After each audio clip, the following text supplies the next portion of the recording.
दुरूद शरीफ पढ़ो। अल्लाहुम्मा सल्लि अला सय्यिदिना व मौलाना मुहम्मदिन नबिय्यिल उम्मी व बारिक व सल्लिम व सल्लि अलैहि।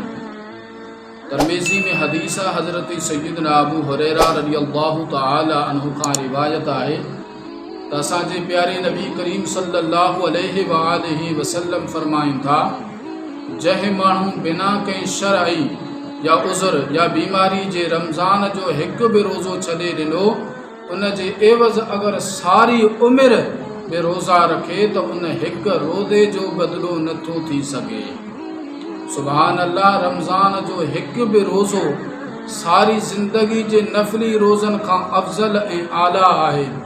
अॻिते तिबरानी शरीफ़ जी हदीस आहे, हज़रत जाबिर बिन अब्दुल्लाह रज़ियल्लाहु तआला अन्हुमा खां रिवायत आहे, असांजे प्यारे नबी करीम सल्लल्लाहु अलैहि व आलिहि वसल्लम फरमाइनि था, मन अदरक शहर रमज़ान वलम यसमहु शकिय। ऐं जेको माण्हू रमज़ान जे महीने खे पहुतो पोइ बि उन जा रोज़ा न रखियाई, पोइ बेशक उहो वॾो बदबख़्त आहे। वमन अदरक वालिदैहि औ अहदुहुमा फलम यबरहु फ़क़द शकिय। ऐं जेको माण्हू पीउ मां या उन्हनि ॿिन्हिनि मां हिक खे बि पहुतो पोइ बि उन्हनि सां नेकी न कयईं, उहो बि बदनसीब आहे। वमन ज़ुकिरत इंदहु फलम युसल्लि फ़क़द अलैहि शक़।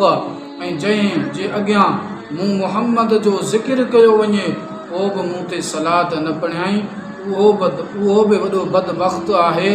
दोस्तो, जॾहिं बि मिठे महबूब हज़रत मुहम्मद मुस्तफ़ा सल्लल्लाहु अलैहि व आलिहि वसल्लम जो ज़िक्र पाक ॿुधो त दुरूद शरीफ़ पढ़ंदा कयो।